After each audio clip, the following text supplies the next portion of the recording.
Vincenzo'S Gold Crypto Investing, this noontime cryptocurrency and blockchain technology, June 13th video that you've come to expect, love, need, and deserve. Bell notification, comment down below, like the channel, and share to get the truth, trust, education, and information from the only crypto station that was started for you, the retail trader and investor, on our super simple and easy method to become investing and asset millionaires via 401k, routine investing, real estate, gold and silver bullion and mining stocks, and of course cryptocurrencies in a well-rounded and well-diversified portfolio to become asset millionaires, right?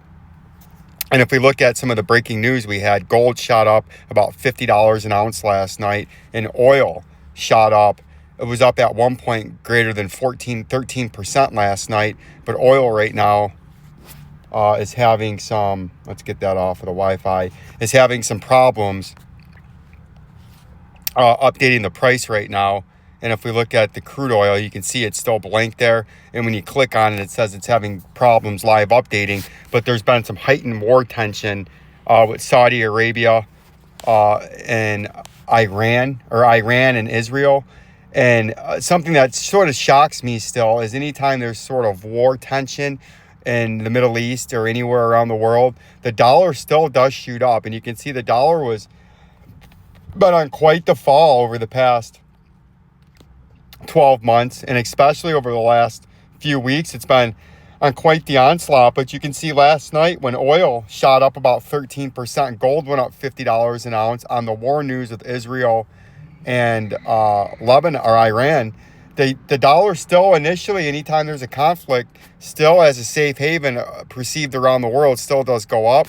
But it's very interesting. The U.S. government bonds are up to 4.42%. So it's very interesting news that we had with the tensions in the Middle East. And if we take a look at if there's any other news, right here, dollar gains by safe haven demand amid rising geopolitical tensions. And this is part of our truth, trust, and education and knowledge that we like to do at the beginning of each video. Dollar gains against euro and yen. Euro breaks 4-day rally. Gold, oil gang on Middle East tension. The U.S. dollar gained against major currencies, including the euro and the yen on Friday, as markets sought safe haven assets amid rising geopolitical tensions following an Israel attack on Iran. Israel launched a barrage of strikes across Iran on Friday, attacking nuclear facilities and missile factories and killing a swath of military commanders. Israel said about 100 drones had been launched towards the Iranian territory in retaliation, although an Iranian source denied this. U.S. President Donald Trump, Israel's main ally, urged Iran to reach a deal on its nuclear program, suggesting that Tehran had bought the attack on itself by resisting a U.S. ultimatum in talks to restrict its uranium enrichment. The dollar gained 0.446 to 144.14 against the Japanese yen and rose 0.23% to 0.812 against the Swiss franc, which greened back on track to snap a 2 straight session of losses against safe haven currencies. The latest Israel-Iran conflict just landed on us, but the main concern remains tariffs and obstacles to global trade. When you actually have a physical situation and potential for armed conflict to prolong and to escalate the U.S. dollar and gold jump into the safe haven assets, it's a bit of a psychological reaction. The euro was down 0.35%. To snap a 4-day winning streak. The dollar, which measures the greenback against a basket of currencies, the yen, rose 0.52% to 98.19, snapping 2 straight sessions of losing. Gold price jumped amid safe haven demand 1.26% to $34.25, just below an all-time high.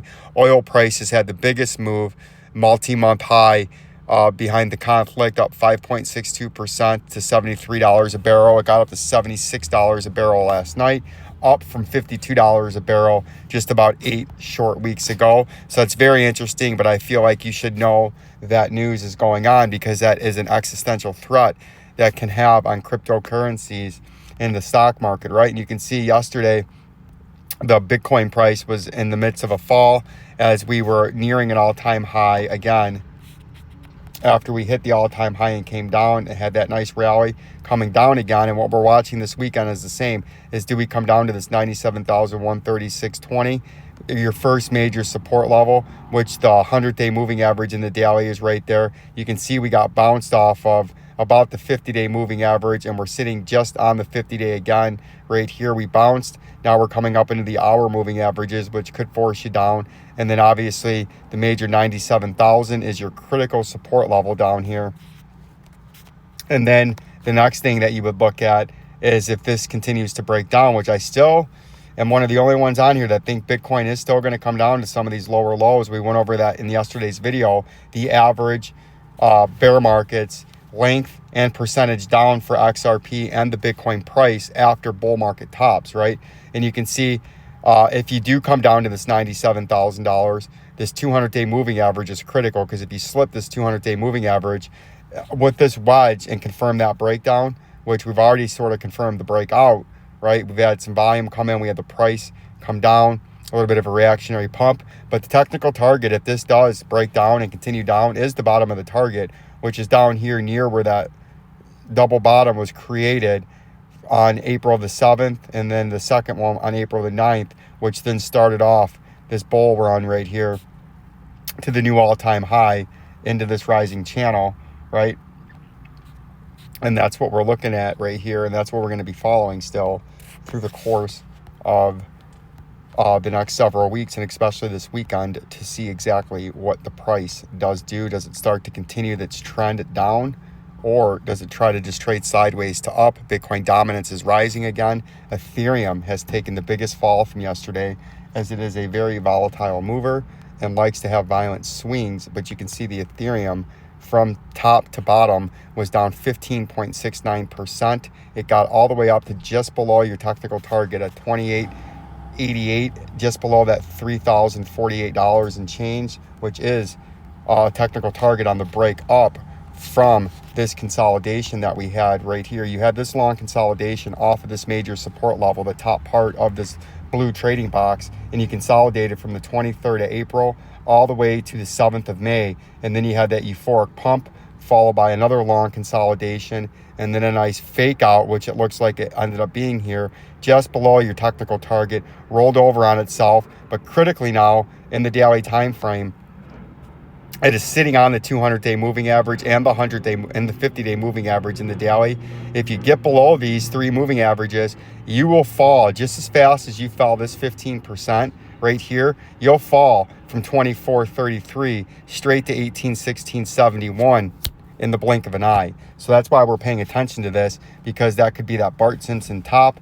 So this weekend, that's what you're watching. You got your outliner with your major upper resistance is right here, your major lower support, and the dictator, whether this pumps or dumps, are these three moving averages, the 50, the 100, and the 200 in the daily, that are sitting just at the price right now, stacked up in a line. So that's what you're going to need to be watching. The XLM price, you can see yesterday, the bottom again dropped out of it the last couple of days as it was running into these moving averages. We keep telling you these are major resistance levels off the pump from the 25 cents, because if it breaks this 25 cents, we've been on it and harping on it that there's a big fall coming, and you can see we were down better than 11%. But we've been telling you the tracks in the background, our probability-based system is there, and this is a critical support level. This 25-cent level has been ever since the great pump of November and the Donald Trump rally going into the start of 2025. And we've been telling you it's fighting for dear life to not slip this and flip this to a major resistance level from the major support level that it's been. And it's threatening to do it. And right now we're back again for the third time since May the 30th on this support level. Little pump, little pump. One of these times it's not going to have a little pump. It's going to slip below it, use it as resistance, and before you know it, it'll trade all the way back down to your wick low of 20 cents, hit this 18.5 cents. There should be some kind of a reactionary bounce off of that, but then you're getting into the danger zone where you could actually come back to this 14 cents, an area that we've been talking about that coincides with confluency into our other pattern that I'm going to show you here, our long-term pattern. But in the short term, this weekend in the XLM, what you're going to watch is how do you interact and what actually happens along this critical 25-cent level. Does it hold it and stay on the north side of it, which would be short-term bullishness and just kind of trade sideways and try to reattack the moving averages overhead? Or does it slip below it and start to use it as resistance? And that's a very critical, dangerous thing where the price could slip at the blink of an eye straight down here to the 18.5 cent horizontal left to right area. And a reason that 14 cents is in play is if we go into our other chart that we have, oops, that's the XRP, into the XLM chart, you can see these are the weekly time frame moving averages.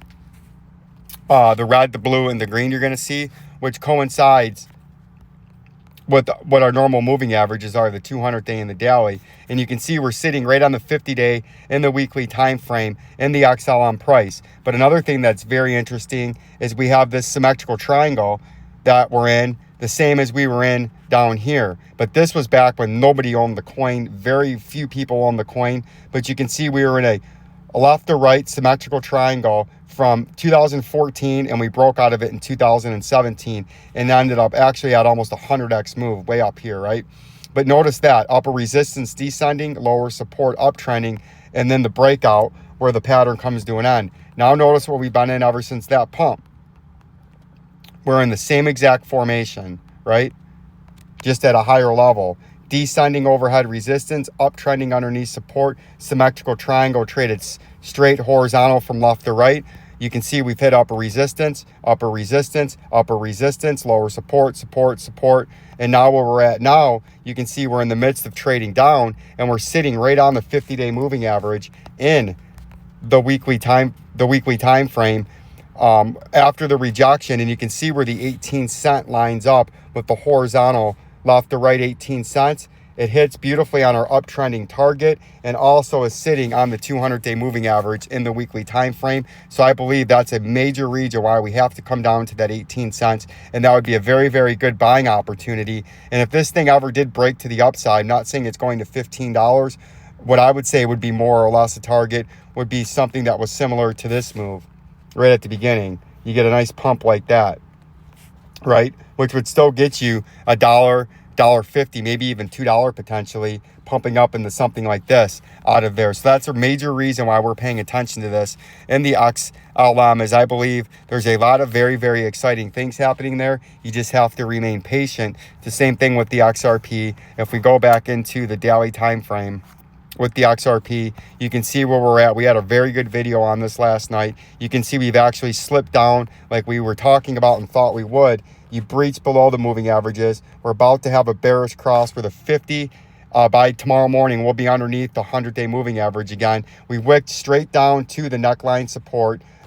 Something else that we said would happen. That's a critical, just like the 25 cents and the XLM, that is a critical support level, that neckline support, and on the 200-day moving average for the third time in the last couple of days. Because if you slip this, and this is something all the way back from November, if I've zoomed out more, support, support, the wick here back in February, support, support, support, support, fake out, desperately and fought and held it for support, pump, support, support, support, now support again. You're threatening and you're going to flip this to major resistance on the neckline. And if you do that, you will come straight down to the $1.61 very, very quickly and eventually come down to our $1.29 target. You can see even some more support that was forming with the left shoulder here. All that support. We're trying not to flip this. If you flip this, that will lock the barrel step and confirm that we have to have this bear market or this bear consolidation that we've been forecasting. And we went over the XRPs. Bear markets tend to be 85 to 95% from the high for about 12 to 18 months before you start to turn and go off to the next leg of the bull market, right? And that's what I still feel is going to happen. This is a very critical time. Stick with old Vincenzo. Join the movement. Word of truth, trust, education, and information. Peace and love. Direct side, bro. Jay.